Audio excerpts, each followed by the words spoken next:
Hello dear students, आप सभी का स्वागत है आज के हमारे इस लेक्चर में। तो जैसा कि स्टूडेंट्स आप सभी को पता ही है कि आप सभी के फाइनल एग्ज़ाम जो है वो आने वाले हैं और by the end of March आप सभी के एग्ज़ाम जो है वो शुरू होने वाले हैं। तो जब भी आपके एग्ज़ाम आते हैं सबसे पहले स्टूडेंट के मन में यही क्वेश्चंस आते हैं कि हम क्या पढ़ें, क्या क्या चीज़ें हमारे लिए ज़रूरी हैं, वो कौन से क्वेश्चंस हैं जो एग्ज़ाम पॉइंट ऑफ व्यू से ज़्यादा इंपॉर्टेंट है। तो आज का जो हमारा ये सेशन रहने वाला है, ये जो लेक्चर रहने वाला है वो स्पेशली इसी चीज़ के ऊपर है कि आपके लिए क्या क्या क्वेश्चंस जो हैं वो ज़्यादा ज़रूरी रहेंगे। तो आज का जो हमारा टॉपिक रहेगा, जो हमारा आज का लेक्चर है, ये स्पेशली आपके जो आपका पेपर कोड है that is chem 301 organic chemistry, that is poly nuclear hydrocarbons, डाइस हेट्रोसिक्लिक कंपाउंड्स एंड स्पेक्ट्रोस्कोपी, जिसमें आपकी यूवी IR NMR है, उसी के रिगार्डिंग रहेगा। तो इस लेक्चर के अंदर आज हम ये पढ़ेंगे कि आपके लिए क्या इंपॉर्टेंट क्वेश्चंस हैं, कौन से क्वेश्चंस हैं जो एग्ज़ाम के पॉइंट ऑफ व्यू से ज़्यादा इंपॉर्टेंट है और आपको हर साल जो पेपर में आपको देखने को मिलते हैं और मे बी इस ईयर वो क्वेश्चंस आपको फिर से एग्ज़ाम में देखने को मिले। तो हमारा ये सेशन इसी के ऊपर रहेगा आज। तो चलिए हम शुरू करते हैं आज के हमारे इस लेक्चर को। तो जो आपका पेपर कोड है दैट इज़ कैम 301 TH, जो आपका थ्योरी का पेपर है, प्रैक्टिकल्स शायद आप सभी के हो गए होंगे। तो पेपर कोड है हमारा poly nuclear hydrocarbon, dice heterocyclic compound and spectroscopy. तो आपके 4 सेक्शन रहेंगे, जैसे आप सभी को पता ही है। हमारा जो क्वेश्चन पेपर होता है दिस इज़ मेनली 50 मार्क्स का आता है, जिसके अंदर आपके पास 5 सेक्शंस होते हैं। 4 सेक्शन आपके बुक के रहेंगे, जो आपके 4 सेक्शन इस बुक के अंदर दिए हुए हैं, और 5वां सेक्शन जो है आपका कंपलसरी होता है, जहाँ पे आपके पास mostly fill in the blanks type question, true false, इस तरह के क्वेश्चन पूछे जाते हैं। पहले MCQ आते थे, लेकिन अब थोड़ा MCQ आना थोड़ा कम हो गए हैं और वो मोस्टली आपसे फिल इन द ब्लैंक्स या ट्रू फॉल्स टाइप क्वेश्चन डालते हैं। अगर MCQs आते हैं तो थोड़ा सा आपके पास चॉइस होती है, अगर इन केस अगर आपको किसी का आंसर नहीं पता तो आप थोड़ा तुक्का भी लगा सकते हैं। लेकिन जब आपके पास सीधा फिल इन द ब्लैंक्स आ जाए तब तो आपको टॉपिक की नॉलेज होनी चाहिए, तभी आप उस क्वेश्चन का आंसर कर सकते हैं। तो चलो शुरू करते हैं। फिर आपका जो पेपर कोड रहेगा ये वाला 301, कि इसके अंदर आपके जो 4 सेक्शंस हैं, जो 4 चैप्टर्स हम इसके अंदर डिस्कस करने वाले हैं, कि इनमें क्या क्या चीज़ें ज़रूरी हैं जो आपको पढ़नी है एग्ज़ाम के लिए, और क्या क्या चीज़ें हैं जो आप छोड़ सकते हैं। तो लेट अस स्टार्ट। देखो हमारा जो फर्स्ट सेक्शन है, सेक्शन ए, इसके अंदर आपके पास 2 चैप्टर हैं। पहला तो है आपके पास that is your poly nuclear hydrocarbon, first तो हमारा ये है, और सेकंड है हमारे पास यहाँ पे वो है डाइस। ठीक है। तो देखो बच्चों, अक्सर आजकल आपके पास जो, अगर हम प्रीवियस क्वेश्चन पेपर्स देखें जितने भी हैं, तो मोस्टली हमारे पास क्या आता है, जो आपको क्वेश्चन नंबर 1 आएगा और क्वेश्चन नंबर 2 आएगा। ठीक है। आपके 2 यहाँ पे चैप्टर्स हैं। एक तो है आपके पास जो मैंने अभी आपको बोला, that is your poly nuclear hydrocarbon, और आपका सेकंड है यहाँ पे आपका दैट इज़ योर डाई। तो इन दोनों चैप्टर से आपको क्वेश्चन 1 आएगा और क्वेश्चन 2 आएगा। तो मोस्टली आपके पास क्या होता है कि जो आपका पॉली न्यूक्लियर हाइड्रोकार्बन है, यहाँ 3 कंपाउंड है आपके, नैफ्थलीन, एंथ्रासीन एंड फिनेंथ्रीन। तो शुरू में जब आपके पास ये एनुअल सिस्टम स्टार्ट हुआ था तो मोस्टली वहाँ पे क्या हुआ था कि हमारे पास क्वेश्चन नंबर 1, क्वेश्चन नंबर 2 पूरा का पूरा इसी चैप्टर से आता था। लेकिन साथ में अब ये ऑप्शनल चैप्टर भी है, तो इसको हम नेग्लेक्ट नहीं कर सकते हैं। तो अभी भी स्टिल जो आपका पॉलीन्यूक्लियर हाइड्रोकार्बन्स है, यही आपके पास क्वेश्चन नंबर 1 या क्वेश्चन नंबर 2 मोस्टली इसको कंप्लीट कर देता है। डाइज जो है अब थोड़ा सा मिक्सिंग होके बीच में आता है, मतलब डाइज का एक आधा क्वेश्चन जो है या तो आपको क्वेश्चन नंबर 1 में देखने को मिलेगा या क्वेश्चन नंबर 2 में देखने को मिलेगा। पर जहां तक मुझे ऐसा लगता है कि आपका जो इस ईयर का एग्जाम रहेगा, इसमें भी ऐसा रहेगा, जो आपके 3 कंपाउंड है, नैफ्थलीन, एंथ्रासीन और आपका फिनेंथ्रीन, यहाँ से आपका एक क्वेश्चन तो पूरा का पूरा कंप्लीट हो ही जाएगा, चाहे वो क्वेश्चन नंबर 1 हो चाहे वो आपका क्वेश्चन नंबर 2 हो। अगर आपका क्वेश्चन नंबर 1 पूरा का पूरा नैफ्थलीन, फिनेंथ्रीन और आपका एंथ्रेसीन से आता है, तो क्वेश्चन नंबर 2 में आप 3 या 4 नंबर का एक क्वेश्चन जो है डाइज में से यहाँ पे देख सकते हैं। ठीक है। तो अगर आप इस चैप्टर को ही पढ़ते हैं पूरे के पूरे को, तब भी आपका एक क्वेश्चन तो यहाँ से 10 नंबर का पूरा कंप्लीट हो ही जाएगा। लेकिन MCQ वगैरह जो होंगे, जो भी आपके पास कंपल्सरी सेक्शन है, वहाँ पे इसका क्वेश्चन जरूर आएगा। बाकी अगर एग्जामिनर के ऊपर डिपेंड करता है, अगर उसने थोड़ा सा मिक्सिंग कर दी होगी ऊपर नीचे, तब थोड़ा डिफिकल्ट हो जाएगा। तो स्टिल मैं इसके भी जो इंपॉर्टेंट क्वेश्चन है वो आपको बताऊंगा। So let us start. देखिए आपके इस चैप्टर में ना 3 कंपाउंड है, नैफ्थलीन, फिनेंथ्रीन एंड आपका जो एंथ्रासीन है। सबसे पहले तो हम बात करेंगे नैफ्थलीन में। नैफ्थलीन में आपके पास क्या क्या है, इसकी मेथड्स ऑफ प्रेपरेशन दिए हुए हैं। तो देखो मेथड्स ऑफ प्रेपरेशन में आपके पास जो 3 सबसे इंपॉर्टेंट रिएक्शंस हैं, पहली तो है आपकी डाइसल्जर रिएक्शन, ठीक है। First reaction is your Diels Alder, इसको तो दिमाग में बिठा लो। और Diels Alder is very very important reaction. ये आपके पास ऑलमोस्ट पिछले 3-4 सालों से हर एग्ज़ाम में, मतलब इस पेपर के एग्ज़ाम में जो है वो देखने को मिल ही रही है। तो ये आपकी रिएक्शन जो है वो बिल्कुल पक्की होनी चाहिए, डाइसल्जर। इसके साथ में फिटिंग सिंथेसिस भी है, और फिटिंग सिंथेसिस भी आपके पास एक इंपॉर्टेंट रिएक्शन है, ये भी कई बार एग्जाम में आ चुकी है। And Haworth is the very important, मतलब यहाँ से मैं अगर आपको बोलूँ Diels Alder and Haworth are very very important reaction. इन या तो ये दोनों के दोनों ही क्वेश्चन आ जाएंगे यहाँ से प्रेपरेशन के लिए, या फिर इन दोनों में से कोई एक आएगा। अब इसके साथ मैं एक चीज़ और भी आपको थोड़ा बता देना चाहूँगा कि देखो क्वेश्चन नंबर 1, 2 हो सकता है कि आपका पेपर पैटर्न इस तरह से आए कि क्वेश्चन नंबर 1 में आपको सिर्फ 2 ही पार्ट आए, जैसे फर्स्ट पार्ट सेकंड पार्ट। तो अगर ऐसा होता है तो दोनों के दोनों पार्ट 5-5 मार्क्स के होंगे, या फिर पॉसिबिलिटी क्या है कि यहाँ पे 3 पार्ट आए, दैट मे बी 4, 3, 3 इस तरह से, ठीक है। तो आपकी जो डाइसल्जर रिएक्शन है या फिर आपके पास हैवॉर्थ है, ये 3 और 4 नंबर के पॉइंट ऑफ व्यू से भी बनती है। जब सबसे पहला आपके पास एनुअल एग्जाम हुआ था तो उस टाइम पे फिटिंग सिंथेसिस 5 नंबर में आ गई थी, ठीक है। उस टाइम पे सारी सिंथेसिस 5-5 नंबर की आई थी, लेकिन अब मुझे लगता है ये 3-3-4 के हिसाब से ही आएगा। तो सबसे पहले तो हो गया आपके पास ये सिंथेसिस वाला पार्ट, जहां से आपको ये तीनों रिएक्शंस जो है वो अच्छे से तैयार कर लेनी है। No next one of the very important question from this chapter, Diels Alder के बाद मैं जिसकी बात करूंगा, that is this one, electrophilic substitution reactions of naphthalene which occurs at position alpha other than the beta. तो इसका जो मैकेनिज्म है और ओरिएंटेशन है, mechanism and orientation of electrophilic substitution, ये क्वेश्चन भी हर साल रिपीट होता है, और मुझे लगता है इस बार फिर से रिपीट होगा, क्योंकि 5 नंबर का क्वेश्चन है, 5 या 4 जिसके भी हिसाब से आपको आता है। तो ये क्वेश्चन भी आपका रिपीटेड हर बार ही पूछा गया, तो आपको ये क्वेश्चन भी तैयार होना चाहिए।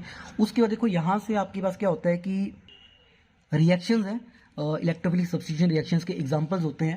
एग्जांपल में जैसे आपके पास नाइट्रेशन है, सल्फोनेशन है, फ्रीडल क्राफ्ट रिएक्शन होती है आपके पास। तो यहाँ से आपको एक आधी रिएक्शन कोई पूछी जाएगी, जैसे आपके लास्ट एग्जाम में आई थी, how will you what happens when naphthalene reacts with acyl chloride in presence of CS2 and in nitrobenzene.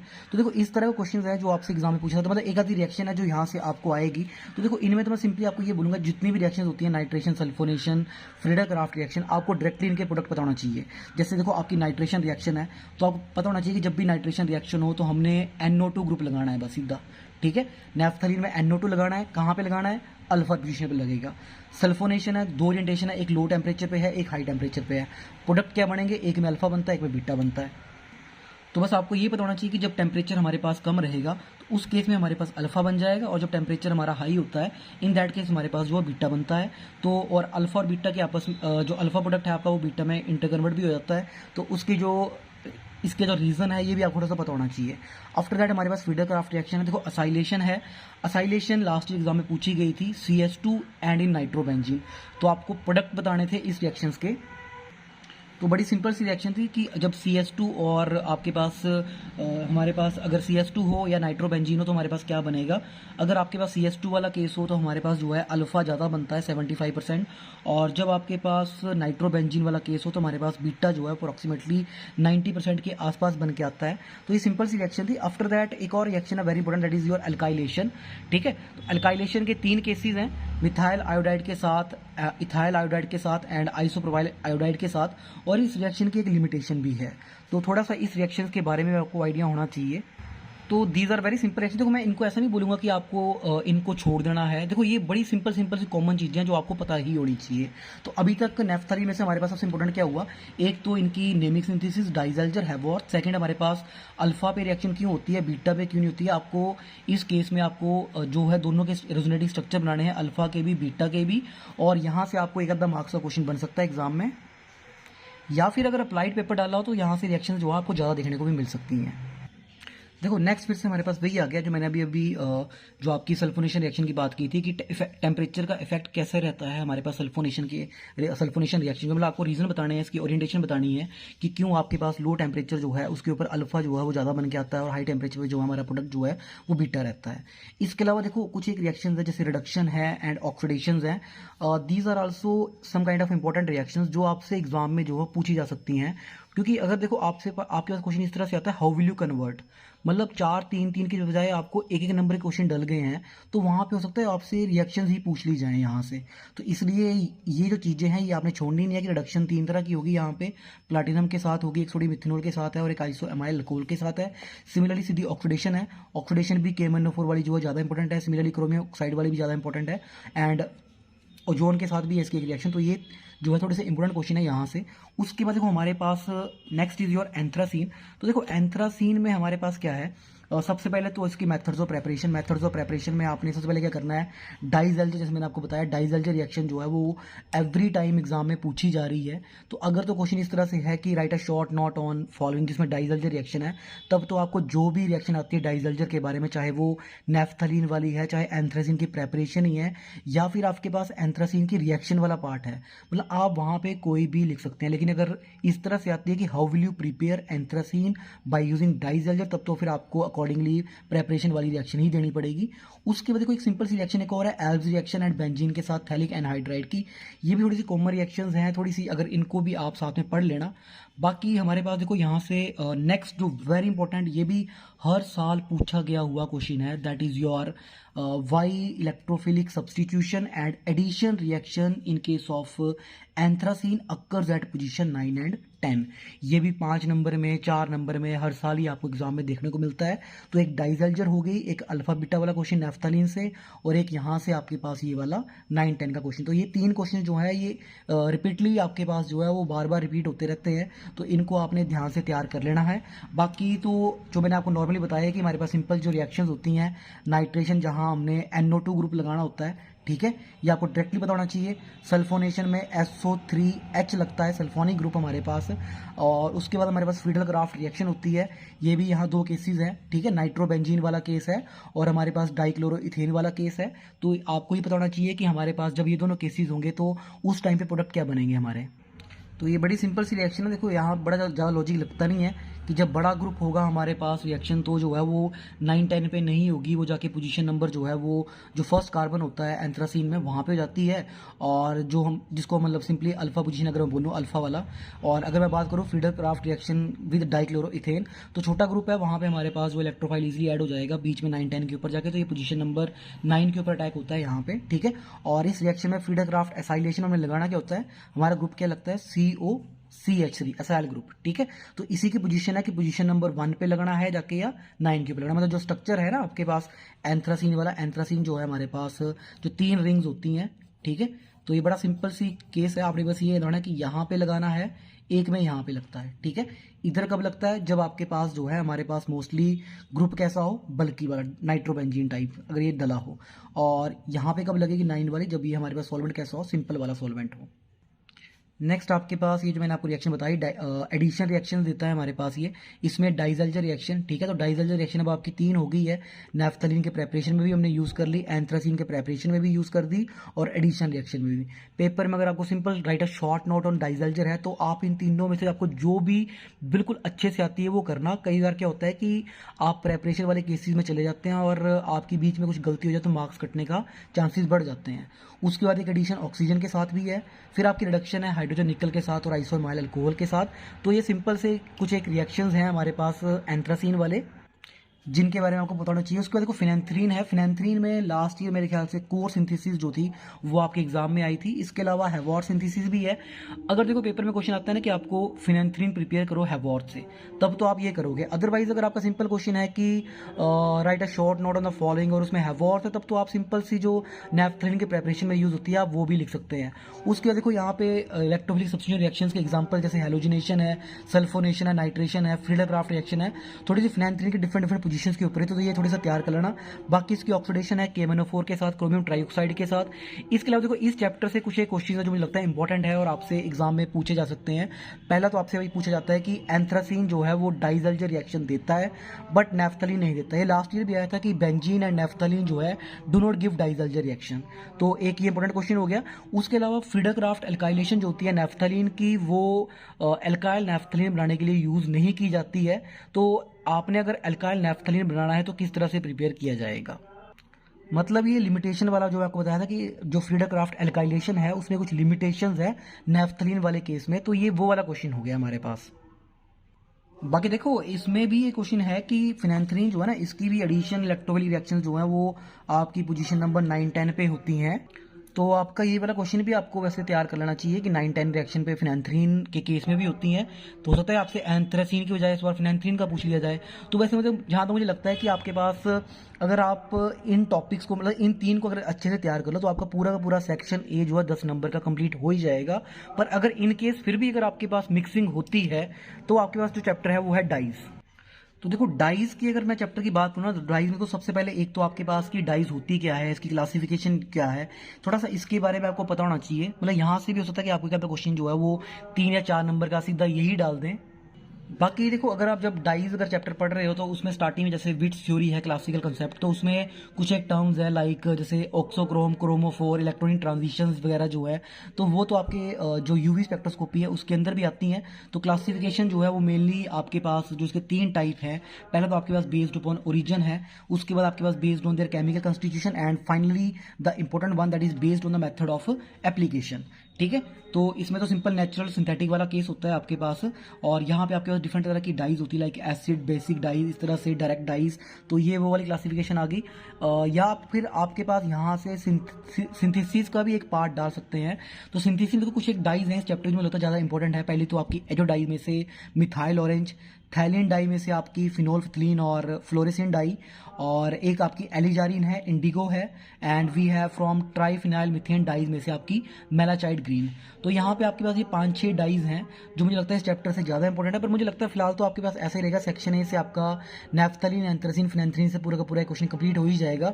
पर अगर आपका जो एग्जामिनर है उसने अगर मिक्सिंग कर रखी हुई है तब फिर आपके पास एक पार्ट में आपको प्रॉब्लम हो सकती है। तो उसलिए आपको थोड़ा सा डाइज के बारे में आपको दिखना ही है। बाकी कंपल्सरी सेक्शन में डाई वैसे भी उसमें उसका एक आधा क्वेश्चन तो आपको देखने को मिलेगा, तो वो तो आपको वैसे भी तैयार करना ही है।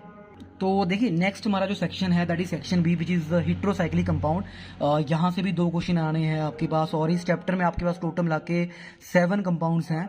तो देखो यहाँ पे अक्सर होता क्या है कि एक तो जो आपके देखो इस चैप्टर में सबसे पहले जो आपकी स्टार्टिंग होती है वो होती है आपके पायरोल, फ्यूरॉन, थायोफीन में से। ठीक है, जो आपका मैं सेक्शन बी की अब बात करूं तो सेक्शन बी में क्वेश्चन नंबर 1, क्वेश्चन नंबर 2 आप सॉरी क्वेश्चन नंबर 3 होगा और क्वेश्चन नंबर 4 होगा आपके पास। तो यहाँ पहला तो है हमारे पास पायरोल, उसके बाद है आपके पास फ्यूरॉन, फिर आता है हमारा थायोफीन, और उसके बाद है हमारे पास यहाँ पे एक पिरिडीन। तो वैसे तो मुझे लगता है कि इन चारों में से क्वेश्चन नंबर 3 कंप्लीट हो जाना चाहिए, और जो आपके बच गए 3 दैट इज़ योर, एक तो आपका इंडोल है, फिर इंडोल के अलावा हमारे पास जो है 1 is quinoline and 1 is your isoquinoline है एक आपका। ठीक है, तो इन पिरिडीन के साथ ये 3 मिला के मुझे लगता है क्वेश्चन नंबर 4 जो है यहाँ पे आपका कंप्लीट होना चाहिए। पर कई बार ना जो होता है वो आजकल मैंने देखा कि वो लास्ट शायद थोड़ी सी मिक्सिंग भी हुई है कहीं बीच में, तो थोड़ी सी ये प्रॉब्लम रहता है मिक्सिंग वाला केस। अगर मिक्सिंग ना हो तो सिंपली ये 4 यहाँ से आपका क्वेश्चन नंबर 3 कंप्लीट हो जाएगा और वो आपके लिए ज़्यादा ईजी रहेगा। या फिर आपकी नीचे वाले ये 4 इनसे आपका क्वेश्चन नंबर 4 कंप्लीट हो जाएगा, और जिस मर्जी को आप तैयार कर लो कोई भी 4, वो आपके लिए थोड़ा इजी पार्ट रहेगा। तो इंपॉर्टेंट क्या क्या है यहाँ से आपके पास, सबसे पहले तो हमारे पास पायरोल, फ्यूरॉन, थायोफीन। ठीक है, इनके मोलिकुलर ऑर्बिटल स्ट्रक्चर, ठीक है, जो आपके पास जो आपकी मोलिकुलर ऑर्बिटल थ्योरी है उसके अकॉर्डिंगली आपने इनके स्ट्रक्चर ड्रॉ करने हैं। ये भी 3 या 4 या 5 नंबर क्वेश्चन जो है आपसे एग्जाम में बन जाता है, और इसी के बेसिस के ऊपर आपने एरोमेटिक रेक्टर जो है फ्यूरॉन, पायरोल, थायोफीन का कंपेयर करना होता है। तो ये भी आपका कई बार कंसेप्चुअल क्वेश्चन बन जाता है। या फिर आपके पास देखो इस चैप्टर में से तो आपको हाउ विल यू कन्वर्ट, इस तरह के क्वेश्चन जरूर आते ही आते हैं। बाकी देखो एक और चीज आपने ध्यान रखना कि जो आपके 3 कंपाउंड है ना, पायरोल, फ्यूरॉन, थायोफीन, या बाकी जितने भी आपके इंडोल या सातों के सातों, इन सभी के आपको एटलीस्ट 2 मेथड्स ऑफ प्रेपरेशन तो सभी के आने ही आने चाहिए। बाकी आगे नेमी सिंथेसिस आएगी, उसके बारे में बाद में बात करेंगे। तो देखो जैसे मैंने यहाँ लिखा भी है, नेक्स्ट जो इंपॉर्टेंट थिंग मुझे लगती है that is how will you convert या कंप्लीट द फॉलोइंग रिएक्शंस। इस तरह के क्वेश्चन आपके एग्जाम में देखने को मिलते हैं इस चैप्टर से, जहां पे दिया होता है इस तरह से how what happens when pyrrole reacts with something, मतलब इस तरह का रिएक्शन होगी, या what happens when furan reacts with diazomethane, कुछ इस तरह क्वेश्चन होंगे। तो देखो यहाँ पे इंपॉर्टेंट चीजें क्या क्या है, इन तीनों की, पायरोल भी, फ्यूरॉन भी, थायोफीन भी, तीनों की नाइट्रेशन लगता क्या है, सिंपल सा चीज है, NO2 ग्रुप, नाइट्रो ग्रुप लगाना है। उसके बाद सल्फोनेशन, सल्फोनेशन में क्या लगता है, सल्फोनिक, SO3H। उसके बाद फ्रीडरक्राफ्ट रिएक्शन होती है, ठीक है, अल्काइलेशन हो तो R लगाते हैं, असाइलेशन हो तो CO CH3, ठीक है, COR ये वाला ग्रुप। उसके अलावा कपलिंग रिएक्शन है एक, बाकी एक एल्डिहाइड ग्रुप लगता है जहां पे 3 तरह के रिएक्शन है, राइमर टाइमन, गटरमैन फॉर्मुलेशन एंड आपकी विल्समेयर हैक रिएक्शन। तो ये तीनों देखकर भी आप पहचान सकते हैं।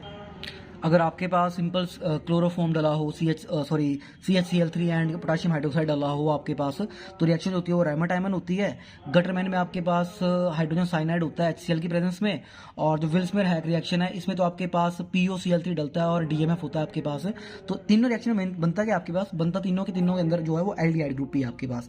तो इसके अलावा कुछ एक जो कॉन्सेप्चुअल क्वेश्चन है यहाँ से, पहले तो आपके पास ये है पायरोलैक्स बेसिक रेक्टर, ठीक है, मतलब 2-2 नंबर वाले क्वेश्चन या 1-1 नंबर के क्वेश्चन जो आपको बन सकते हैं यहाँ से। एक तो ये हो गया, एक आपकी रिंग एक्सपेंशन रिएक्शन है, this is also very important, शायद ये लास्ट एग्जाम में मुझे लगता है कहीं आई तो नहीं थी। बाकी आपकी रिडक्शन ऑक्सीडेशन रिएक्शंस है, देखो ये भी पूछी जा सकती है। अगर आपके पास क्वेश्चन जो है 1-1 नंबर के आ रहे हैं, हाउ विल यू कन्वर्ट, तब तो फिर आपके पास, या व्हाट हैपेंस व्हेन, तो इनमें तो इन रिएक्शंस का एक पार्ट जो है वो बन सकता है। बाकी देखो डाइजल्जर रिएक्शन है फ्यूरॉन की, ये हमने नैफ्थलीन तो देता नहीं डाइजल्जर रिएक्शन, ये हमने एंथ्रासीन वाले केस में पढ़ी थी। तो सिमिलरली वैसे ही फ्यूरॉन की रिएक्शन है। उसके अलावा रिएक्शन है विद कार्बीन, ठीक है, CH2N2, मुझे लगता है शायद ये वाली रिएक्शन जो वो लास्ट ईयर एग्जाम में आई थी। अब पता नहीं केस कौन से वाला था, थायोफीन वाला था या कौन से वाला था, किसी एक के पार्ट में आई थी, मुझे लगता है शायद कार्बीन वाली रिएक्शन आपके पास। और उसके बाद द वेरी इंपॉर्टेंट जो मैकेनिज्म है आपके section A and section B के अंदर, that is your mechanism and orientation of electrophilic substitution reaction in case of pyrrole furan thiophene, ठीक है, कि मतलब रिएक्शन जो है पायरोल फ्यूरॉन थायोफीन में वो कौन सी पोजीशन के ऊपर होगी। तो ये चीज़ तो आपने याद रखना कि रिएक्शन हो, जो रिएक्शंस होगी इलेक्ट्रोफिलिक वाली वो पोजीशन नंबर 2, जिसको हम अल्फा पोजीशन भी बोलते हैं, ठीक है, पोजीशन नंबर 2, चाहे पायरोल हो, चाहे फ्यूरॉन हो, चाहे थायोफीन हो, उस केसेस में आपके पास यहाँ पे होती है। तो तीनों में से किसी एक का भी मैकेनिज्म जो है आपसे एग्जाम में पूछा जा सकता है डायरेक्टली 4 या 5 नंबर के हिसाब से या 3 नंबर के हिसाब से।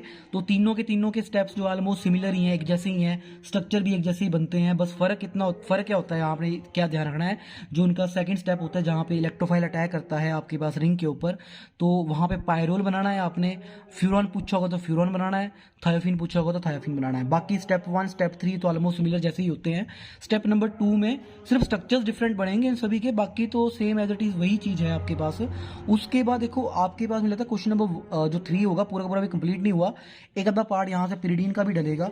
तो पिरिडीन थोड़ा सा बड़ा है, इसलिए मैंने आपको बताया था कि पिरिडीन की जो है मिक्सिंग पायरोल फ्यूरॉन थायोफीन के साथ भी होती है, और नीचे वाले जो 3 हैं इंडोल, आपके पास क्विनोलिन और आइसोक्विनोलिन, उसके साथ भी हो सकती है। तो मॉलिक्यूलर ऑर्बिटल स्ट्रक्चर पहला तो सबसे पहले इंपॉर्टेंट यही है। उसके बाद यहाँ से एक वेरी इंपॉर्टेंट रिएक्शन है कन्वर्ट पायरोल इनटू पिरिडीन। बाकी देखो 2-3 मेथड्स तो आपको पिरिडीन के प्रेपरेशन के आने ही चाहिए, पर ये रिएक्शन साथ में आपको पता होनी चाहिए, how will you convert pyrrole into pyridine. उसके बाद देखो यहाँ से one of the very important question, एक तो ये भी बनता है कंसेप्चुअल क्वेश्चन के अंदर, compare the basic character of pyrrole, pyridine and piperidine, मतलब इन तीनों में से सबसे ज्यादा बेसिक कौन सा होता है। अगर यहाँ नहीं बना तो आपके पास कंपल्सरी के अंदर आ जाता है। उसके अलावा जो है यहाँ से इलेक्ट्रोफिलिक सब्स्टिट्यूशन रिएक्शंस के ऊपर क्वेश्चन बनता है या फिर न्यूक्लियोफिलिक के ऊपर बनता है, ठीक है। कई बार क्या होता है कि इलेक्ट्रोफिलिक वाला ऊपर डाल देंगे पायरोल वगैरह के साथ, न्यूक्लियोफिलिक वाला जो है नीचे डल सकता है, इस तरह से भी हो सकता है आपके पास। तो एक क्वेश्चन तो इंपॉर्टेंट यही है कि जो इलेक्ट्रोफिलिक सब्स्टिट्यूशन रिएक्शंस होती है इन केस ऑफ पिरिडीन, ठीक है, उनकी रिएक्टिविटी मतलब वो बहुत कम होती है आपके पास। तो उसका रीजन क्या होता है, ठीक है, कि why pyridine lacks electrophilic substitution reactions. तो एक तो ये हो गया, और रिएक्शंस भी साथ में आपने ध्यान रखनी है, क्योंकि यहाँ पे पिरिडीन में जो रिएक्शंस होती है वो पोजीशन नंबर 3 के ऊपर होती हैं इलेक्ट्रोफिलिक वाली, ठीक है। तो ये भी आपको क्लियर होना चाहिए कि पोजीशन जो हमारे पास 3 होगी पिरिडीन में, ठीक है, ये वाली पोजीशन 1 2 ये वाली पोजीशन यहाँ पे होती है इलेक्ट्रोफिलिक रिएक्शंस, ठीक है। तो ये बोलता है कि यहाँ पे होती है तो क्यों होती है, तो उसका मैकेनिज्म पूछेगा ये साथ में, ठीक है, मैकेनिज्म एंड ओरिएंटेशन। और ये बोलता है कि इलेक्ट्रोफिलिक रिएक्शन जो है मतलब इसमें इतनी फास्ट क्यों नहीं हो रही है आपके पास, एक तो इसका रीजन पूछता है, ठीक है, कि क्या हो जाएगा जब इलेक्ट्रोफाइल इसके ऊपर अटैक कर रहा है तो इसकी रिएक्टिविटी कम क्यों है, अगर कम क्यों है एक क्वेश्चन तो ये हो गया, और पोजीशन 3 पे क्यों होती है। बाकी ब्रोमिनेशन, नाइट्रेशन, सल्फोनेशन, इनमें से कई बार एक आधी रिएक्शन पूछ लेते हैं। बाकी आपके पास देखो न्यूक्लियोफिलिक आया, न्यूक्लियोफिलिक में तो सीधी सी बात है चिची-बाबिन रिएक्शन या mechanism of electrophilic substitution and it's orientation, ठीक है। तो थोड़ा सा मैकेनिज्म इस चैप्टर में कुछ ज्यादा ही है पहले 2 सेक्शंस के अंदर, तो या तो ये बन जाएंगे या तो ऊपर वाला पार्ट बन सकता है आपके पास, ठीक है। तो ये तो एक तो ये हो गया। उसके बाद आता है अब आपके पास जो हमारे लास्ट के 3 कंपाउंड है, indole, quinoline and your isoquinoline. अब बाकी आप लोगों के लक के ऊपर डिपेंड करता है कि अगर इन तीन लास्ट वाले तीन कंपाउंड की मिक्सिंग ऊपर वाले तीन के साथ ना करते हैं, ठीक है। अगर तो वैसे मुझे लगता है क्वेश्चन इस तरह से डलना चाहिए आपके पास pyrrole, furan, thiophene plus pyridine, and नीचे वाले पार्ट के अंदर आना चाहिए आपके पास pyrrole, indole, quinoline and isoquinoline, ठीक है। तो जो इंपॉर्टेंट टॉपिक्स मुझे यहाँ से लगते हैं, एक तो मुझे लगता है अगर इस तरह से बनता है तो पिरिडीन का क्वेश्चन एक तो यहाँ देखने को मिलेगा। अब अगर मिक्सिंग करते हैं वो डिपेंड करता है कि आपका जो क्वेश्चन पेपर है वो किसने सेट किया हुआ है। बाकी देखो इन तीनों कंपाउंड में ना इंडोल, क्विनोलिन, आइसोक्विनोलिन, सबसे पहले तो इंपॉर्टेंट चीज है आपके पास यहाँ पे नेमिंग सिंथेसिस। तो ध्यान रखना इंडोल की फिशर इंडोल सिंथेसिस, क्विनोलिन में स्क्रॉप सिंथेसिस और आइसोक्विनोलिन के अंदर जो आपकी naming synthesis that is your Bischler Napieralski reaction जो है आपके पास ये वाली सिंथेसिस। तो मुझे लगता है इन तीनों में से एक आधी आपको कोई सिंथेसिस जो है वो एग्जाम में डायरेक्टली पूछ सकते हैं, तो आपको इन तीनों की सिंथेसिस जो है अच्छे से पता होनी चाहिए। उसके अलावा देखो यहाँ पे इन तीनों में ऑब्वियसली मैकेनिज्म तो है ही इलेक्ट्रोलिक सब्स्टिट्यूशन रिएक्शंस के। इंडोल वाला भी बहुत इंपॉर्टेंट है, क्योंकि अगर देखो आपको अगर इन तीन में से क्वेश्चन बनता है ना अलॉन्ग विद पिरिडीन, तो मुझे लगता है अगर पिरिडीन का मैकेनिज्म नहीं आया तो डेफिनेटली इन तीनों में से किसी एक का आएगा। और इन तीनों में से सबसे इंपॉर्टेंट जो है वो मुझे लगता है आपके पास इंडोल वाले का, ठीक है, कि इंडोल में जो है आपके पास रिएक्शन जो होगी वो कहाँ पे होगी। तो बाकी जो इसकी रिएक्शन है दैट इज रिएक्शन कौन सी वाली हैं, जो जितनी हमने पीछे पढ़ते हैं हम सारी की सारी, लाइक हेलोजिनेशन, सल्फोनेशन, नाइट्रेशन, आपके पास फ्रीडर क्राफ्ट रिएक्शन, तो सारी की सारी इनके अंदर भी हैं। तो ये तो आपने पढ़नी है। उसके बाद देखो यहाँ पे रिडक्शन, ऑक्सीडेशन, एसिडिक नेचर, ये भी बहुत इंपॉर्टेंट रिएक्शंस हैं, तो आपको ये भी पता होनी चाहिए साथ में। उसके अलावा कुछ एक क्वेश्चंस हैं, सिमिलरली सेम चीजें यहाँ पे अप्लाई होती है क्विनोलिन, आइसोक्विनोलिन के केस में। उनके मैकेनिज्म की रिएक्शंस होंगी तो कहाँ पे होंगी, उनकी ऑक्सीडेशन, रिडक्शन, उनके बेसिक नेचर और साथ में इनकी न्यूक्लियोफिलिक रिएक्शन जो ये देते हैं, ठीक है। बाकी कुछ एक कंसेप्चुअल क्वेश्चन जो मुझे इस चैप्टर से लगता है जो इंपॉर्टेंट है, पहले तो आपके पास ये है कि पिरिडीन जो है वो वाटर में सॉल्युबल है, लेकिन पायरोल वाटर के अंदर सॉल्युबल नहीं है, इसका रीजन, ठीक है। बाकी एनिलीन और पिरिडीन में से ज्यादा बेसिक कौन सा है, ये क्वेश्चन भी इस तरह का बन सकता है। बाकी benzene does not give nucleophilic reaction easily, मतलब बेंजीन में जो न्यूक्लियोफिलिक रिएक्शंस है वो तो उन्हें आसानी से नहीं की जा सकती है, लेकिन सच रिएक्शंस जो है वो आसानी से आपके पास पॉसिबल है इन केस ऑफ पिरिडीन, ठीक है।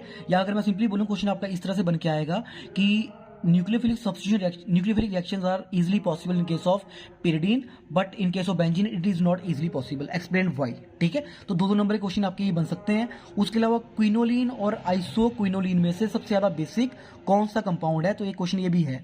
बाकी एक डाइपोल मूवमेंट के ऊपर है कि टेट्रा हाइड्रोफ्यूरॉन जो होता है उसकी डाइपोल मूवमेंट थोड़ी ज्यादा है कंपेयर टू योर फ्यूरॉन। तो ये क्वेश्चन है कुछ एक जो आपने इस चैप्टर से तैयार करने हैं। अब डिपेंड करता है एग्जामिनर के ऊपर उसने क्वेश्चन किस तरह से डालने हैं। अगर एग्जामिनर जो है थोड़ा इजी अगर पेपर डालेगा तो मुझे लगता है यही करेगा कि जो आपके पायरोल, फ्यूरॉन, थायोफिन है और साथ में थोड़ा सा पिरिडीन का जो आधा पोर्शन होगा वहां से क्वेश्चन पूरा कंप्लीट कर देगा क्वेश्चन नंबर 3, और बच के जो आपके नीचे वाले तीनों कंपाउंड है साथ में थोड़ा सा जो पिरिडीन का पोर्शन होगा वहां से क्वेश्चन नंबर 4 कंप्लीट कर देगा। पर अगर उसने मिक्सिंग एक दूसरे की आपस में कर रखी हुई है तब थोड़ा डिफिकल्ट हो जाए, तब तो आपको सारे का सारे क्वेश्चन पढ़ने पड़ सकते हैं। चलो अब चलते हैं हमारे जो नेक्स्ट बचे हुए दो सेक्शन है, सेक्शन सी एंड डी। थोड़ा सेक्शन ए एंड बी में अगर मैं आपको बोलूँ इतना टफ तो नहीं है, देखो इजी सेक्शन है, पर प्रॉब्लम क्या है कि आपको शायद छुट्टी मुझे लगता है इस पेपर में एक ही मिल रही है इस बार। पहले आपका पॉलीमर या जो दूसरे वाला पेपर है आपका that is your inorganic chemistry वाला वो पेपर है, उसके बाद एक दिन की छुट्टी आपको मिल रही है और उसके बाद आपका पेपर जो है वो 301 का है।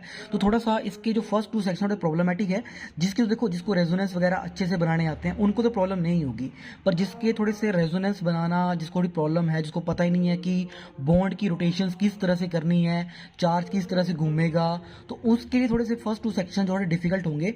लेकिन जो लास्ट के 2 सेक्शन है मुझे लगता है बहुत ईजी है, एनएमआर वाला और ये स्पेक्ट्रोस्कोपी वाला। हो सकता है आपको थोड़े देखने में डिफिकल्ट लगते हो लेकिन ये उतने डिफिकल्ट है नहीं, थोड़े इजी ही है। तो आप आसानी से इन पेपर्स के अंदर मतलब यहाँ से इन 2 सेक्शंस में अच्छा स्कोर करके पास तो इजीली हो ही जाओगे। देखो 18 मार्क्स लेना तो बहुत डिफिकल्ट टास्क नहीं है, और फाइनल ईयर में मोस्टली मतलब फेल तो कोई भी नहीं करता, मुझे ऐसा लगता है सभी को ऑलमोस्ट पास कर ही दिया जाता है। बाकी देखो अगर आपने शीट पे लिखा नहीं होगा, अगर आपने रेलिवेंट टॉपिक नहीं लिखा है जो पूछा गया है उसके रेलिवेंट अगर आप नहीं लिख रहे और हर कुछ लिखने लग पड़े तब तो नंबर नहीं मिलेंगे, ठीक है, तब तो आप फेल हो जाएंगे। लेकिन अगर आपने क्वेश्चंस के आंसर सही से लिखे हुए हैं, जो पूछा गया हुआ है उसी के रिगार्डिंग लिखा हुआ, तब तो आपको नंबर मिलेंगे। और मुझे नहीं लगता कि अगर आप पेपर थोड़ा सही अटैम्प्ट करते हो या 20 मार्क्स का अगर आप पेपर अटैम्प्ट कर लो तो 18 नंबर उसमें दे ही देते हैं टीचर, ठीक है, ज़्यादा ऐसा कोई बहुत नंबर काट काटते नहीं है। अगर आप सही सही लिखते हो और साफ साफ लिखते हो तो डेफिनेटली आपको नंबर पूरे मिलेंगे। थोड़ा प्रेजेंटेशन वर्क के ऊपर ज़्यादा काम करना, क्योंकि प्रेजेंटेशन अगर आपकी अच्छी होगी तो नंबर ऑब्वियसली आपको पूरे के पूरे आसानी से मिल सकते हैं। तो चलते लास्ट जो आपके दो सेक्शंस हैं। तो फर्स्ट है आपका सेक्शन सी, जिसमें दो चैप्टर्स हैं। One is UV spectroscopy and UV visible spectroscopy, and उसके साथ जो ऑप्शनल वाला है that is your IR spectroscopy. ठीक है, अब मुझे लगता है कि आपके पास जो क्वेश्चन बनना चाहिए, यहाँ से क्वेश्चन नंबर 5 एंड 6 बनेगा सेक्शन सी में। वैसे तो अगर पेपर अगर मान लो मैं डालता तो मैं तो इस तरह से डालता कि यूवी विजिबल वाला पोर्शन जो है क्वेश्चन नंबर 5 में, IR वाला क्वेश्चन नंबर 6 के अंदर नो मिक्सिंग। ठीक है, मैं मिक्सिंग नहीं करता क्योंकि ऑब्वियसली देखो हर चैप्टर जो है उसके इतना बड़ा चैप्टर है, ब्रांच भी है, तो कहीं ना कहीं अगर आप मिक्सिंग कर दोगे थोड़ी सी प्रॉब्लम हो जाती है बीच में, क्योंकि कई बार सिलेबस थोड़ा ज़्यादा हो जाता है तो हम उतना पढ़ नहीं पाते हैं। पर अगर मिक्सिंग देखो, अगर इस तरह से मिक्सिंग कर दी कि दो पार्ट देखो यहाँ पे, मुझे लगता है इसी तरह से आएगा, 3 ही पार्ट आएंगे। बाकी अगर 4 डालते हैं मतलब 2-2 नंबर क्वेश्चन डालते हैं तब तो अलग बात है। अगर 3-3 पार्ट डालते हैं और इसमें ऐसा किया कि 2 पार्ट यूवी के, 1 पार्ट IR का, जो कि मुझे लगता है शायद लास्ट ईयर किसी ने किया भी था एग्जामिनर जिसने पेपर डाला हुआ था। थोड़ा इस तरह से करना नहीं चाहिए, पर अगर कर देते हैं तो थोड़ा सा आपको इसका मतलब ये है कि आपको दोनों स्पेक्ट्रोस्कोपीज का आइडिया होना चाहिए।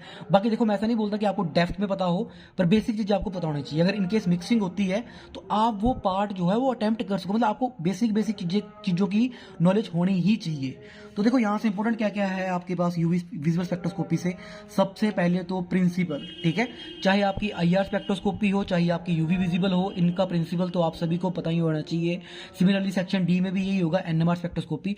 प्रिंसिपल तो आपको सभी के पता ही होने चाहिए। उसके साथ में ही प्रिंसिपल के साथ में क्वेश्चन बनता है दैट इज ये यहाँ पे है, formation of broad band rather than sharp peak in case of UV visible spectroscopy. कि यूवी विजिबल में आपके पास जो पीक्स मतलब जो स्पेक्ट्रा आता है वो आपको कुछ इस तरह से होता है, ब्रॉड बैंड जैसा। ठीक है, मतलब ऐसा नहीं आता, शार्प पीक नहीं आती आपके पास। इसका रीजन है, ठीक है, वही है आपके पास कि इलेक्ट्रॉनिक ट्रांजिशन, मतलब आपके पास इलेक्ट्रॉनिक ट्रांजिशन होती हैं, उसके अंदर वाइब्रेशन लेवल्स होते हैं, उसके अंदर रोटेशन लेवल होते हैं, तो वो वाला रीजन है सारा का सारा। उसके अलावा जो क्वेश्चन है that is your Lambert Beer's law and its limitation, one of the very important topic इस चैप्टर से। ठीक है, Lambert Beer's law, Lambert law अलग से भी आ सकता है, बीयर्स लॉ अलग से भी आ सकता है, दोनों कंबाइंड लॉ भी आएंगे, तो आपको इन दोनों लॉ की डेफिनेशन अलग अलग से लिखनी है सिंपल सा ही है, और उसकी लिमिटेशन लिखनी है। साथ में आपका मोलर एक्सटिंक्शन कोफिशिएंट, इसके यूनिट्स आपको पता होने चाहिए। जो टर्म्स है कई बार सिंपल क्वेश्चन भी डाल देते हैं, जैसे एब्जॉर्बेंस, ट्रांसमिटेंस, इनको डिफाइन करो। ठीक है, उसके अलावा आपके पास शायद कुछ टाइम से मुझे लगता है ये क्वेश्चन आया नहीं है, different types of electronic transition, जिसके अंदर आपकी sigma to sigma star, pi to pi star, N to pi star, N to sigma star, इस तरह के ट्रांजिशंस है। तो ये भी आपका एक बहुत इंपॉर्टेंट टॉपिक है, 4 नंबर का सीधा पेपर में आ जाए तो बहुत ईजी है। ठीक है, तो आपको इन चारों ट्रांजिशंस को विद एग्जाम्पल बताना है, तो ये 4 नंबर के लिए इंपॉर्टेंट है। इसके साथ में देखो यहाँ से इस क्वेश्चन को भी जरूर पढ़ना है, effect of solvent on N to pi star and pi to pi star transition. यहाँ पे ये टॉपिक भी बहुत इंपॉर्टेंट है। ठीक है, तो उसके अलावा कई बार क्या होता है ना, जैसे मैंने आपको बताया कि इजी क्वेश्चन डालते हैं तो इजी में डाल देते हैं define the following terms with examples. ठीक है, तो इसमें आपका क्रोमोफोर हो गया। क्रोमोफोर बताओ, क्रोमोफोर क्या होते हैं, ऑक्सोक्रोम्स क्या होते हैं, क्रोमोफोर के टाइप्स कितने तरह के हैं, एग्जांपल्स आपको पता होने चाहिए। उसके अलावा हमारे पास जो रेड शिफ्ट है, ब्लू शिफ्ट है, और आप इनको किसी भी कंपाउंड के अंदर, अगर आपको क्वेश्चन ऐसा आ सकता है कि what is red shift and how will you broad red shift in a given compound. ठीक है, अगर आपको रेड शिफ्ट लानी है तो इसके लिए आप क्या करोगे, ब्लू शिफ्ट है उसको लाने के लिए आप क्या क्या कर सकते हैं। बाकी देखो इस चैप्टर से आपका ये क्वेश्चन तो आप सभी ने पढ़ ही रखा होना, वुडवार्ड रूल। ठीक है, मैंने इसके ऊपर एक वीडियो बनाई हुई है, अगर आप एक बार उस वीडियो को थोड़ा ध्यान से पढ़ लो, और वैल्यूज अगर आप सिंपली याद कर लो, 2 तरह के सिस्टम है, conjugate dice and alpha beta unsaturated carbonyl compounds. अगर आप इनकी वैल्यू अच्छे से याद करो तब तो इस क्वेश्चन के अंदर कुछ भी नहीं है। ठीक है, और हर बार पेपर में 2 या 3 मार्क्स के यहाँ से क्वेश्चन बनते हैं। लास्ट ईयर भी बहुत इजी आए थे, वो कभी डिफिकल्ट नहीं होते हैं। सिंपली बेसिक पेरेंट वैल्यू याद रखना, डबल बॉन्ड कितने लगे हुए हैं, ठीक है, कंजुगेटेड डाइन है तो 2 तो चाहिए, तीसरा डबल बॉन्ड आया, चौथा आया कि नहीं आया, तो उसके लिए 30 नैनोमीटर लगाना होता है आप लोगों ने, मतलब उस अकॉर्डिंगली कितने डबल बॉन्ड एक्स्ट्रा हैं। बाकी आपके एक्सो बॉन्ड होते हैं वो काउंट करने होते हैं, रिंग रेजिड्यू काउंट करने होते हैं। थोड़ा यहाँ पे कुछ फंक्शनल ग्रुप्स हैं, मतलब अल्फा बीटा अनसैचुरेटेड वाला है, तो मतलब सिमिलरली बहुत डिफिकल्ट टास्क नहीं है। वुडवार्ड के क्वेश्चन देखो बहुत इजी होते हैं, अगर आप प्रैक्टिस करो तो आराम से कर पाओगे। अब छुट्टियां थोड़ी अब उसने भी छुट्टी कम मिली हुई है, इसलिए आपको बोल रहा हूँ कि टाइमली थोड़ा सा आप इस पेपर को अच्छे से पढ़ लेना। जब तक आपके पेपर स्टार्ट होने वाले उससे पहले आप एटलीस्ट एक बार इस पूरी बुक को अच्छे से मतलब पढ़ लेना, और एक बार उसका रिवीजन कर लेना, ताकि फाइनल टाइम पे आपको ज़्यादा प्रॉब्लम ना आए। बाकी एप्लीकेशन देखो, एप्लीकेशन तो आपको पता होनी चाहिए, एटलीस्ट 4 तक तो मैं बोलता हूँ कि आपको पता ही होनी चाहिए हर स्पेक्ट्रोस्कोपी की, ठीक है। उसके अलावा आपके पास कुछ एक क्वेश्चन बेसिक बन सकते हैं कि ग्लास सेल्स को आप यूवी विजिबल में यूज़ नहीं करते हैं, या यूवी विजिबल में आप किस तरह का सॉल्वेंट यूज़ करोगे। यूवी विजिबल स्पेक्ट्रोस्कोपी में अगर आपका सोर्स होता है तो सोर्स क्या रहेगा, मतलब लाइट वो जो चाहिए वो कहाँ से मिलेगी। तो ये कुछ एक बेसिक चीज़ें हैं। और हाँ, साथ में इनके ना रीज़न, ठीक है, ये मैं थोड़ा मेंशन करना भूल गया हूँ। रीजन तो देखो आपको यूवी का भी पता होना चाहिए, विजिबल का, आईआर का, सारे के सारे। उसके बाद इसके साथ तो ऑप्शन चैप्टर है, अलग से डलता है तब तो बहुत अच्छा है, अगर नहीं डला तब थोड़ा सा आपको उस तरह से पढ़ना पड़ेगा फिर तो। ऑप्शनल चैप्टर है कौन सा है, आईआर, ठीक है, इंफ्रारेड स्पेक्ट्रोस्कोपी। मुझे तो वैसे यूवी स्पेक्ट्रोस्कोपी बहुत इजी लगती है अगर कंपेयर मैं करूँ आईआर वाले से। लेकिन आईआर भी देखो बहुत इजी है, सीधे सीधे क्वेश्चन आते हैं, पर यहाँ से साथ में कई बार कंपाउंड निकालने आ जाता है। तो मतलब आपको थोड़ी सी वैल्यू पता हो तो आप आसानी से निकाल सकते हो। तो देखो सबसे पहले तो इंपॉर्टेंट यहाँ से बनता क्या है, पहले तो आपके ये हो गया कि different types of fundamental vibration, इसके ऊपर क्वेश्चन बन सकता है। तो इसमें आपको बताना क्या होता है कि दो तरह की वाइब्रेशन होती है, स्ट्रेचिंग होती है, बेंडिंग होती है। स्ट्रेचिंग के दो टाइप्स है, सिमेट्रिक और सिमेट्रिक। बेंडिंग जो है वो दो तरह की होती है, इन प्लेन, आउट ऑफ प्लेन, जिसके आगे दो टाइप्स होते हैं दोनों के। तो उसमें सीजिंग, रोकिंग, वैगिंग, ट्विस्टिंग, ये चारों आते हैं आपके पास। उसके अलावा देखो लास्ट ईयर शायद आपके पास ये क्वेश्चन पूछे गए थे यहाँ से भी, नंबर ऑफ फंडामेंटल वाइब्रेशन। तो फार्मूला लगाता है, फार्मूला लगना है आपका सीधा लीनियर के लिए, नॉन लीनियर के लिए। तो फार्मूला क्या है, लीनियर के लिए है 3n-5, नॉन लीनियर के लिए आपके पास 3n-6, एन क्या होता है, नंबर ऑफ आइटम्स, ठीक है। तो ये आपके पास कंपल्सरी सेक्शन में भी आ सकता है, यहाँ पे भी आपको दो क्वेश्चन डाल दी, जैसे मान लो 2 नंबर के, ठीक है, तो वो भी आ सकता है आपके पास। उसके अलावा कुछ एक टर्म्स है, define the following terms, Fermi resonance, vibrational coupling. उसके अलावा के फंडामेंटल बैंड्स क्या होते हैं, ओवरटोन्स क्या होते हैं, कॉम्बिनेशन बैंड्स क्या होते हैं। तो ये चीजें भी आपको पता होनी चाहिए। कई बार पेपर में क्वेश्चन ऐसा भी आता है कि how will you differentiate fundamental bands with the overtones, ठीक है। बाकी देखो स्पेक्ट्रोस्कोपी है तो सिलेक्शन रूल तो सभी के होते हैं, सिलेक्शन रूल यूवी का भी है, आईआर का भी है, तो ये तो आपको पता होना चाहिए, सीधी सी बात। उसके अलावा हाउ विल यू, मतलब what are the factors which affect the vibration frequency, जो आपके पास वाइब्रेशन फ्रीक्वेंसी जिसको हम वी से डिनोट करते हैं, मतलब कौन कौन से फैक्टर जो उसको अफेक्ट करते हैं। And one very important topic that is your fingerprint region, और इसका आईआर में क्या इंपॉर्टेंस है, ठीक है, ये आपको पता ही होना चाहिए यहाँ तक। बाकी तो एप्लीकेशन है आईआर की, और आईआर वैल्यूज हैं फंक्शनल ग्रुप रीजन। देखो फिंगरप्रिंट अपने हमारा पीछे हो गया, अब हम बात करेंगे सिर्फ और सिर्फ फंक्शनल ग्रुप रीजन की। तो जो बच्चे आपके पास आईआर तैयार करने वाले हैं ना, ठीक है, उनको तो मतलब वैल्यूज जो है मोस्टली सारी की सारी पता ही होनी चाहिए, ठीक है। जिसमें आपको पता क्या होना चाहिए कि जो कार्बोनिल का बैंड होता है C+O, ठीक है, इसकी वैल्यू कहाँ आएगी, कार्बोक्सिली के लिए, एल्डिहाइड के लिए, कीटोन्स के लिए, एस्टर्स के लिए, एसिड एनहाइड्राइड के लिए, ठीक है। पेपर में आपको क्वेश्चन हो सकता है इस तरह से आ जाए कि how will you differentiate aldehyde and ketones. जैसे आपको सिंपल एग्जांपल दो, how will you differentiate acetaldehyde and how will you with the acetone, ठीक है। आपको क्वेश्चन दे दिया कि आपके पास एक तो है CH3CHO एसिटाल्डिहाइड, दूसरा है आपके पास एसीटोन, बोला इन दोनों को डिफरेंशिएट करो, तो आपके लिए सीधी सी वैल्यू है C+O की, ठीक है। एल्डिहाइड में CH की पीक्स भी आती हैं, ठीक है, तो यहां से मतलब सीधा डिफरेंशिएट हो सकता है आपके पास। तो आपको वैल्यू क्या पता होनी चाहिए, C+O इसकी, कार्बन हाइड्रोजन बॉन्ड की, कार्बन कार्बन की, ठीक है। तो ये 4 फंक्शनल ग्रुप्स हो गए। उसके बाद अल्कोहल, फिनोल्स, अल्कोहल में आपके पास इंटरमोलिकुलर वर्सेस इंट्रामोलिकुलर क्वेश्चन भी बनता है, ठीक है। तो यहां से भी आपका अल्कोहल से ये कवर हो जाएगा। फिनोल्स CO बॉन्ड की आपको वैल्यू पता होनी चाहिए। उसके अलावा CH, ये वैल्यू आपको क्लियर होनी चाहिए। उसके अलावा एल्कीन, एल्कीन, एल्काइंस और एरोमेटिक जो आपके पास कंपाउंड्स होंगे उनकी वैल्यूज में कार्बन हाइड्रोजन बॉन्ड, ठीक है, carbon carbon, alkane, alkene, alkyne, इसका कंपैरिजन तो यहीं पे ही है, ठीक है। Carbon single bond carbon, carbon double bond carbon, carbon triple bond carbon. कई बार आपको एग्जाम में ये क्वेश्चन भी आ सकता है कि compare the stretching frequency values for the carbon carbon single bond, carbon carbon double bond, carbon carbon triple bond, ठीक है।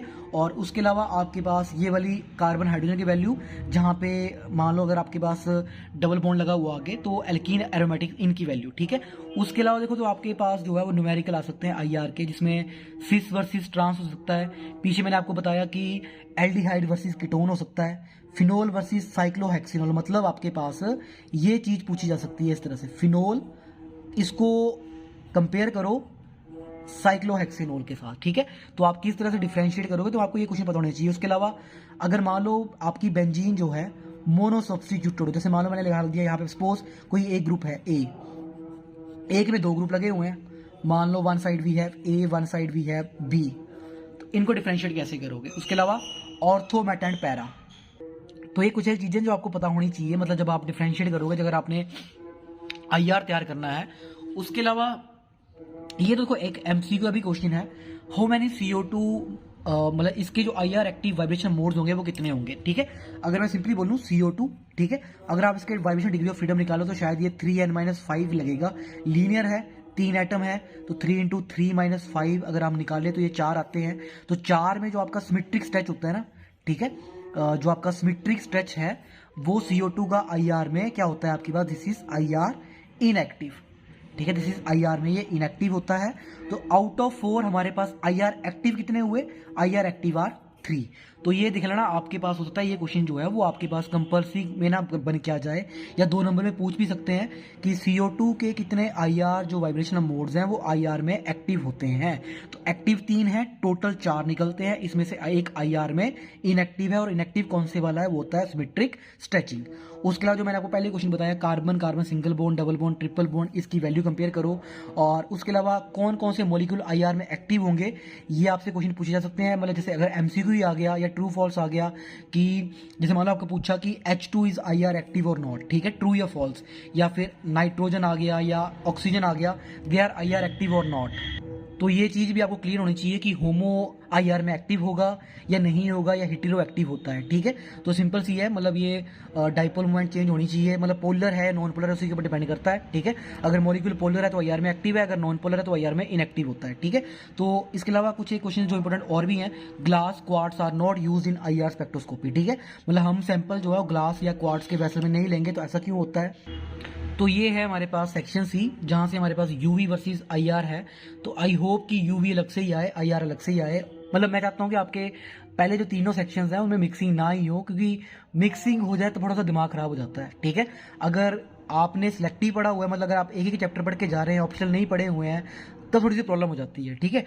अगर मिक्सिंग हुई तब तो फिर डेफिनेटली प्रॉब्लम हो जाती है, पर अगर आपने उतना ही पढ़ा हुआ है उस हिसाब से कि मिक्सिंग के हिसाब से नहीं पढ़ा हुआ है, तब फिर आपके लिए मिक्सिंग ना हो, मैं ऐसी ही दुआ कर सकता हूँ।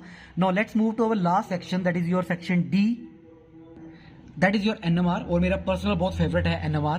वैसे तो मुझे स्पेक्ट्रोस्कोपी सारी की सारी बहुत अच्छी लगती है, ग्रेजुएशन लेवल की तो बहुत ही अच्छी है। UV सबसे ईजी है, IR में थोड़ा सा और भी मजा आता है, और NMR तो वाकई बहुत इंटरेस्टिंग है, ठीक है। अब NMR में चीज़ें जो है इंपॉर्टेंट, मतलब आपने पढ़ना क्या क्या है, जो इंपॉर्टेंट टॉपिक्स हैं इस पूरे NMR के वो क्या क्या हैं। तो अब वही चीज़ है, last section that is your question number क्या आएगा, यहाँ से आपको 7 आएगा और क्वेश्चन नंबर 8 ही आएगा, एक ही चैप्टर है, ठीक है।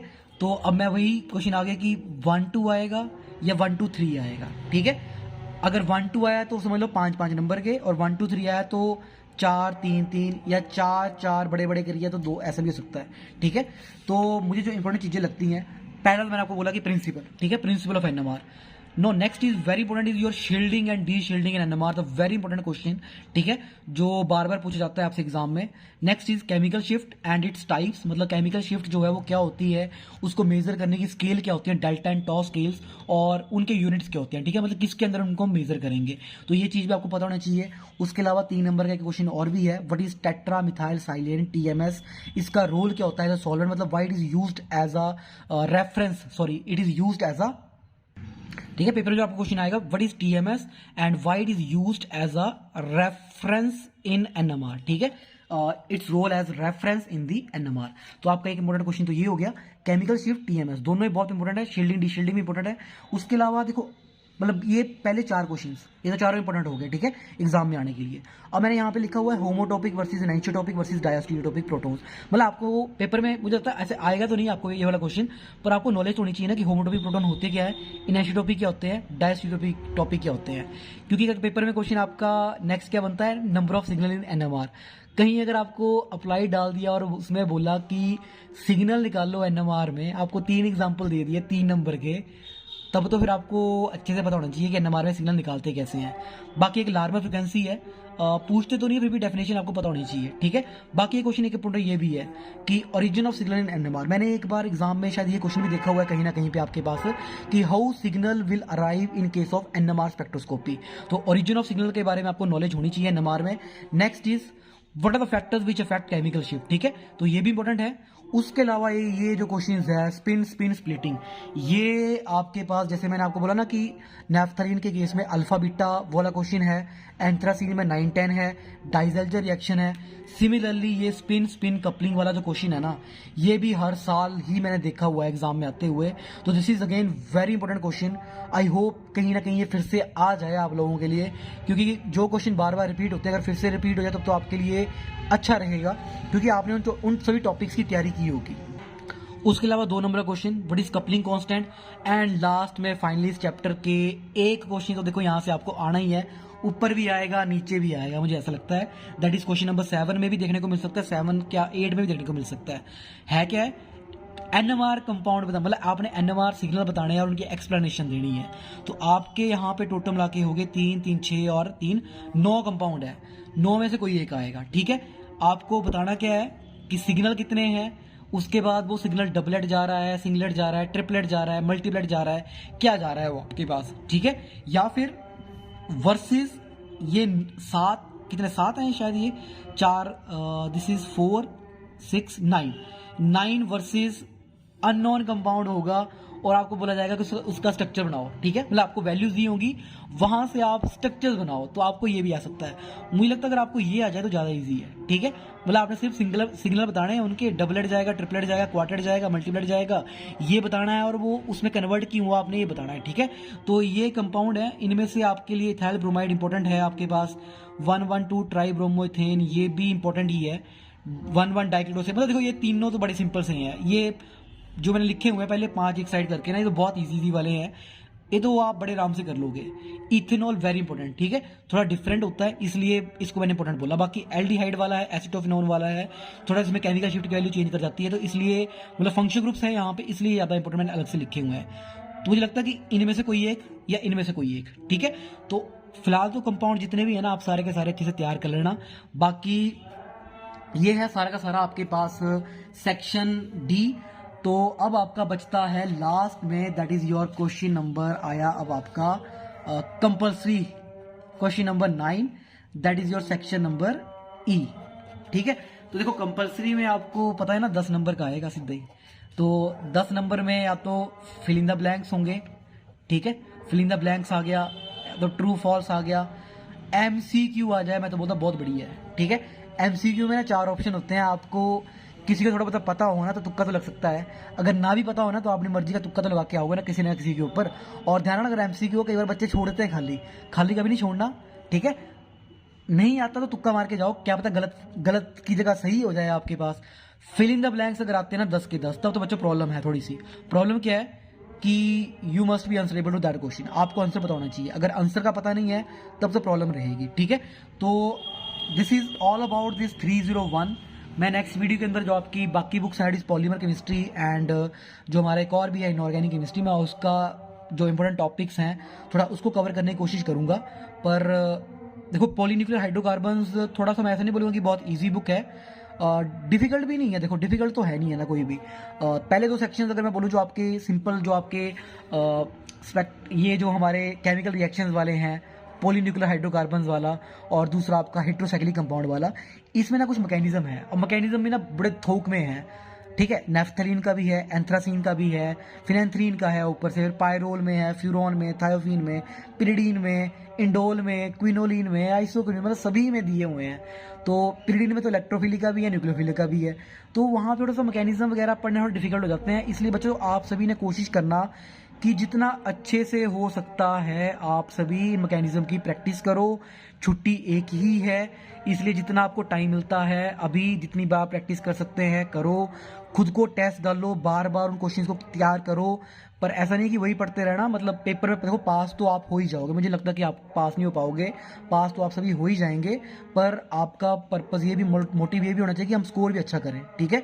तो स्कोर अच्छा करना है। बाकी प्रेजेंटेशन, ठीक है, प्रेजेंटेशन भी मैटर करती है, अपने पेपर को अच्छे से प्रेजेंट करना।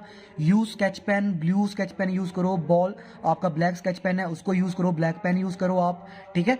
मतलब जो आपके कहीं स्ट्रक्चर बन रहे हैं, डायग्राम बन रहे हैं, उनको अच्छे से सजाओ। क्वेश्चंस की अगर आप हेडिंग है उनको स्केच पेन वगैरह से लिखो।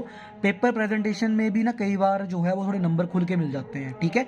और मुझे लगता है आप सभी इस बार अच्छे से पास हो जाओगे। और अगर आपको कोई भी डाउट रहता है एनी टॉपिक रिगार्डिंग, तो मैंने अपने चैनल के अंदर बहुत सारी वीडियोस ऑलरेडी डाल रखी हुई हैं, आप वहाँ से देख सकते हैं। या स्टिल अगर आपको कोई भी क्वेश्चंस के ऊपर डाउट है तो आप मुझे कमेंट कर सकते हैं, ताकि अगर किसी टॉपिक के ऊपर अगर आप वीडियो बनाने तो मैं बढ़ा सकता हूँ। तो this is all about this lecture. Thank you very much and all the very best for your final examination. So thank you.